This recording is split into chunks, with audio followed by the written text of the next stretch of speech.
Assalamualaikum warahmatullahi wabarakatuh. Perkenalkan, saya Dewi Sari Prasetya. Di sini saya akan mempresentasikan hasil tugas UAS Data Mining. Yang pertama ada analisis data eksplorasi. Nah, kita mendapatkan word frekuensi Unigram dengan nilai tertinggi top 10 pada masing-masing kategori menggunakan word cloud. Nah, di sini top 10 Unigram dari respon positif. Nah, di sini top 10 Unigram respon negatif terlihat tulisan yang paling besar, dia memiliki nilai yang paling besar. Nah, selanjutnya kita juga mendapatkan word frekuensi bigram dengan nilai tertinggi top 10 pada masing-masing kategori menggunakan word cloud. Nah, di sini sudah tertera top 10 bigram dari respon positif dan top 10 bigram dari respon negatif. Selanjutnya kita juga mendapatkan word frekuensi trigram dengan nilai tertinggi top 10 pada masing-masing kategori menggunakan word cloud. Di sini top 10 trigram respon positif dan di sini top 10 trigram respon negatif. Nah, selanjutnya yang kedua itu ada pre-processing. Eksplorasi data analisis atau EDA dalam kode. Yang pertama, pembersihan data teks atau fungsi cleaning text, yaitu melakukan transformasi huruf kecil pada seluruh teks, menghapus tweet yang berisi kata unvaluable, menerapkan teknik pembersihan teks seperti penghapusan kata, slang, limitasi, tokenisasi, dan penanganan negasi. Yang kedua, persiapan dan pengolahan data, yaitu membaca dan membuat dataset negatif dan positif dari file JSON, menggabungkan kedua dataset menjadi data frame tunggal atau DF dengan kolom teks dan label, memanggil fungsi cleaning text untuk membersihkan data teks, mengembalikan data frame yang telah dibersihkan. Selanjutnya, analisis frekuensi n-gram. Menghitung frekuensi n-gram, unigram, bigram, trigram yang pada slide sebelumnya dalam data teks yang telah diberikan. Menggunakan fungsi n-gram dari NLTK untuk menghasilkan n-gram. Nah, n-gram sendiri dihasilkan dan diratakan frekuensinya dihitung menggunakan class counter. N-gram teratas dikembalikan sebagai daftar tuple dengan n-gram dan frekuensinya. Selanjutnya, pembuatan word cloud. Menggunakan library word cloud untuk membuat dan menampilkan word cloud berdasarkan frekuensi kata dalam data. Mengambil kamus frekuensi data dan judul sebagai input, menampilkan word cloud menggunakan matplotlib. Selanjutnya, pembuatan matriks TF-IDF. Menggunakan TF-IDF vectorizer dari scikit-learn untuk membuat matriks TF-IDF dari data teks. Matriks ini mempresentasikan pentingnya setiap term dalam korpus. Selanjutnya mengembalikan matriks IDF dan vectorizer yang sesuai. Nah, ini di sini penjelasan pre-processingnya. Yang pertama kita melakukan pembersihan teks, yaitu mengubah teks menjadi huruf kecil, sama seperti tadi. Nah, bedanya di sini nih, kita mengolah kata slang, yaitu membaca kamus kata slang dari file eksternal, mengganti kata slang dalam teks dengan kata dasar yang sesuai. Nah, penanganan negasinya yaitu mengidentifikasi kata-kata dalam cakupan negasi seperti kata tidak, mengubah kata-kata setelah kata negasi menjadi bentuk negatif, yaitu contohnya tidak suka menjadi tidak underscore suka. Analisis frekuensi n-gram. Menggunakan fungsi n-gram dari NLTK untuk menghasilkan n-gram. Menghitung frekuensi n-gram dalam data teks. Selanjutnya pembuatan word cloud. Menggunakan library word cloud untuk membuat visualisasi word cloud dari frekuensi data kata dalam data. Selanjutnya matriks TF-IDF itu menggunakan TF-IDF vectorizer untuk membuat matriks TF-IDF dari data teks. Matriks ini mempresentasikan pentingnya setiap term dalam korpus. Nah, selanjutnya kita akan melakukan vektorisasi. Di sini penjelasan tentang TF-IDF. Nah, TF ini merupakan singkatan dari term frekuensi, yaitu dia mengukur seberapa sering sebuah kata muncul dalam suatu dokumen. Nah, term frekuensi ini dihitung dengan membagi jumlah kemunculan suatu kata dalam suatu dokumen dengan jumlah total kata dalam dokumen tersebut. Meningkatkan bobot kata-kata yang sering muncul dalam satu dokumen. Nah, hasil dari si TF ini adalah nilai yang menunjukkan seberapa sering suatu kata muncul relatif terhadap total kata dalam dokumen. Jika semakin tinggi nilai TF-nya, maka semakin penting kata tersebut dalam dokumennya. Nah, yang kedua itu ada IDF atau Inverse Document Frequency. Ini untuk mengukur seberapa unik atau jarang suatu kata muncul di seluruh korpus dokumen. Dihitung dengan logaritma inverse dari proporsi jumlah dokumen yang mengandung kata tersebut dari jumlah total dokumen. Mengurangi bobot kata-kata yang muncul secara umum di seluruh dokumen. Hasilnya adalah nilai yang menunjukkan seberapa penting suatu kata dalam korpus secara keseluruhan. Kata-kata yang jarang muncul di seluruh dokumen ini akan memiliki nilai IDF yang tinggi. Selanjutnya yaitu TF-IDF. Nah, TF-IDF sendiri merupakan produk dari TF dan IDF, digunakan untuk memberikan bobot kepada suatu kata dalam suatu dokumen. Kata-kata yang sering muncul dalam suatu dokumen tetapi jarang muncul di dokumen lain mendapatkan bobot yang tinggi. Vektorisasi menggunakan pendekatan TF-IDF. Matriks TF-IDF merepresentasikan dokumen sebagai vektor berdasarkan bobot TF-IDF setiap katanya. Vektor ini digunakan sebagai fitur input untuk model klasifikasi. Nah, selanjutnya ini ada parameter min DF dan max DF. Nah, min DF ini untuk mengontrol ambang batas minimum frekuensi dokumen dari suatu kata. Kata yang muncul dalam kurang dari min DF, dokumennya diabaikan. Nah, yang max DF itu mengontrol ambang batas maksimum untuk frekuensi dokumen dari suatu kata. Nah, kalau max DF itu kata yang muncul lebih dari max DF, maka dokumennya juga diabaikan.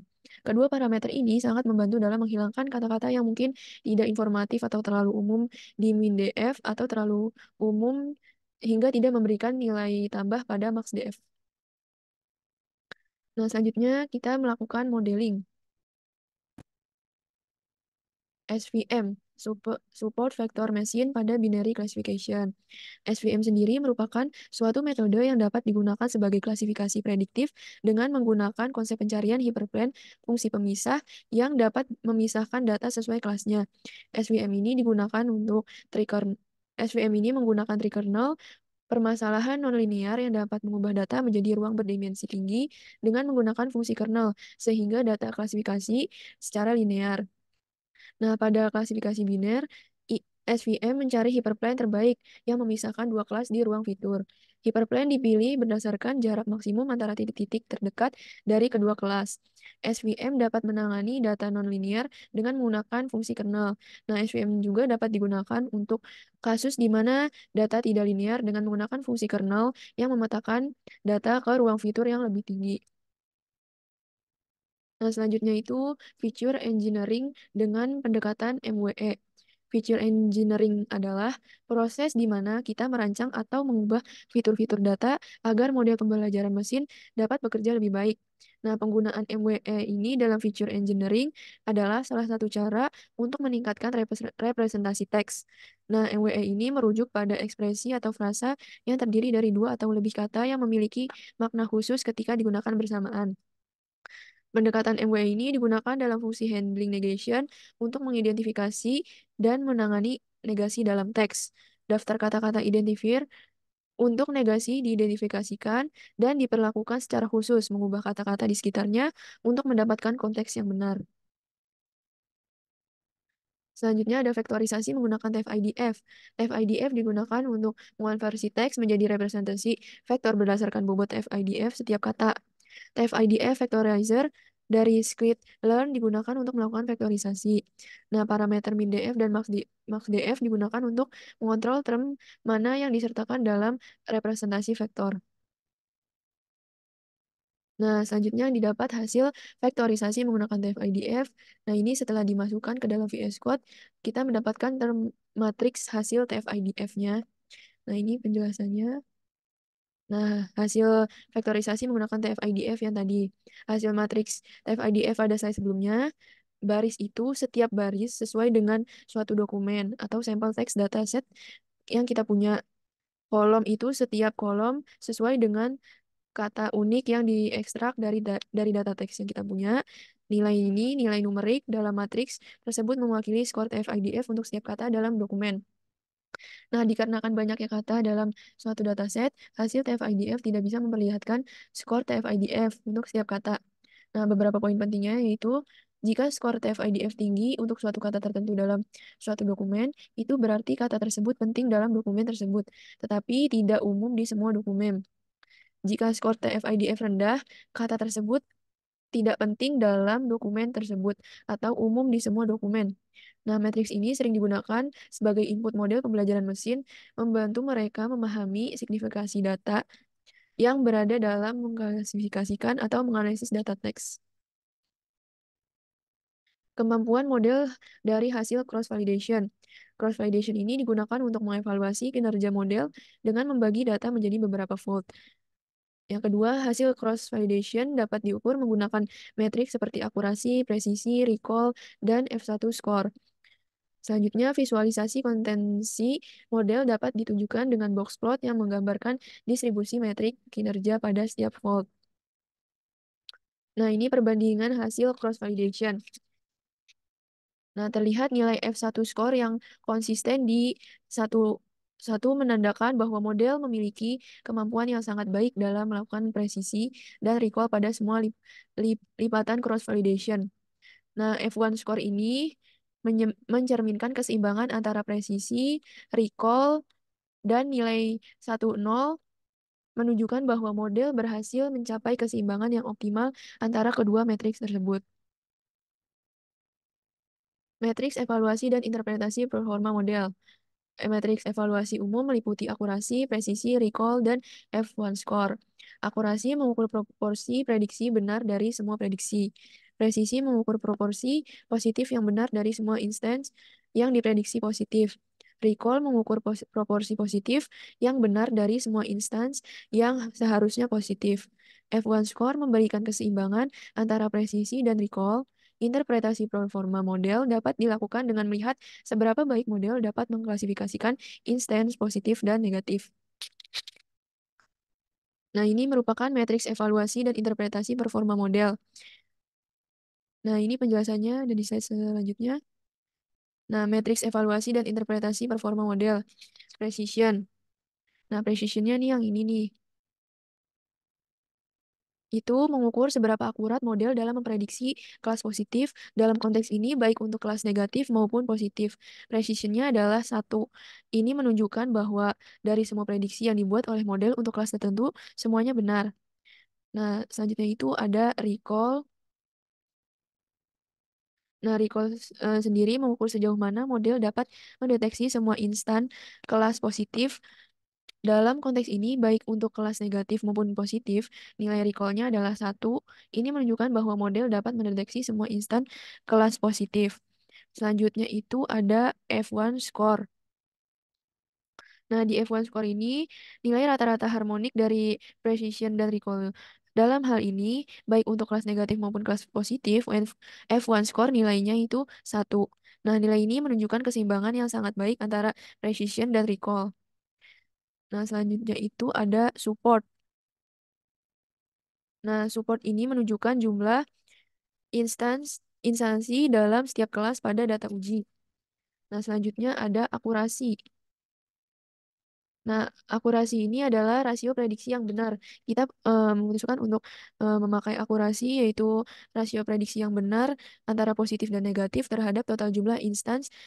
Dalam hal ini, akurasinya itu 1 atau 100% menunjukkan bahwa model mengklasifikasikan semua instansi dengan benar. Nah, selanjutnya itu makro average dan weight average. Makro average ini adalah rata-rata yang dari metrik kelas untuk setiap kelas secara terpisah.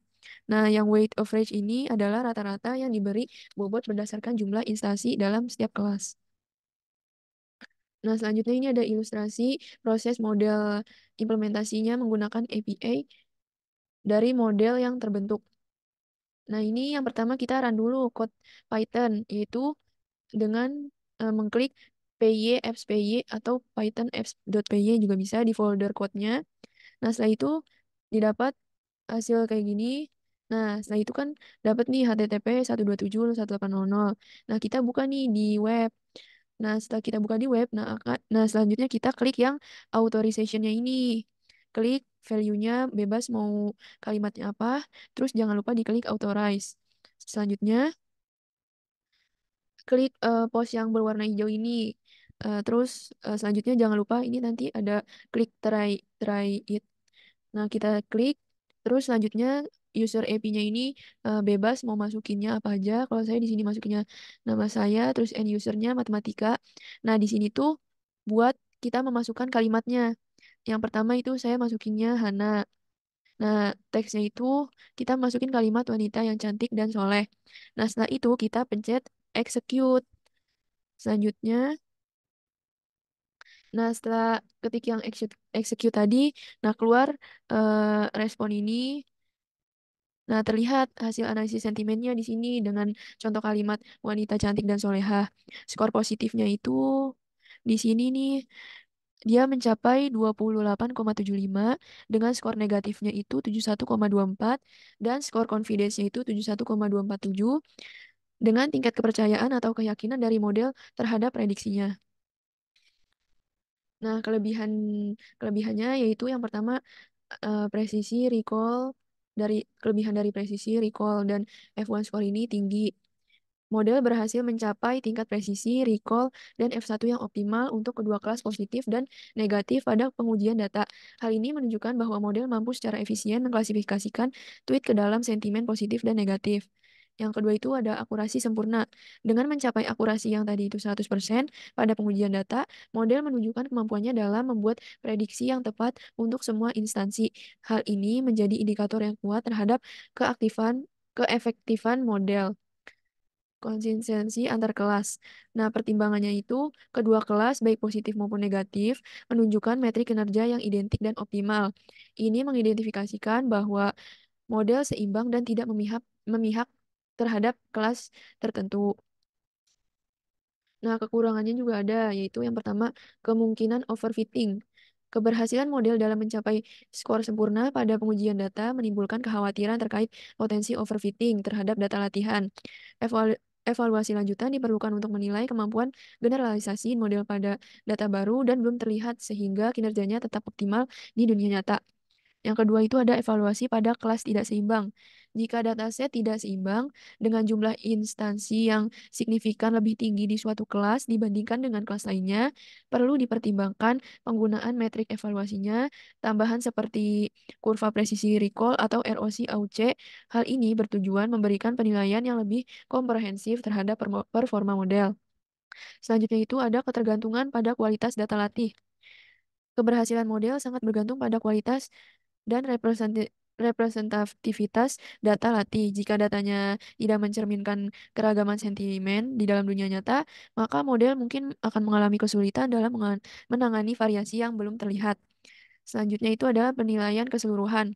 Model SVM menunjukkan kinerja yang sangat baik dalam tugas analisis sentimen berdasarkan data pengujian yang diberikan. Meskipun demikian, diperlukan investigasi lebih lanjut, terutama terkait dengan generalisasi model ke data baru dan potensi overfitting, guna memastikan kehandalan model dalam situasi praktis. Nah, itu dia presentasi yang saya berikan. Kurang lebihnya mohon maaf. Wassalamualaikum warahmatullahi wabarakatuh.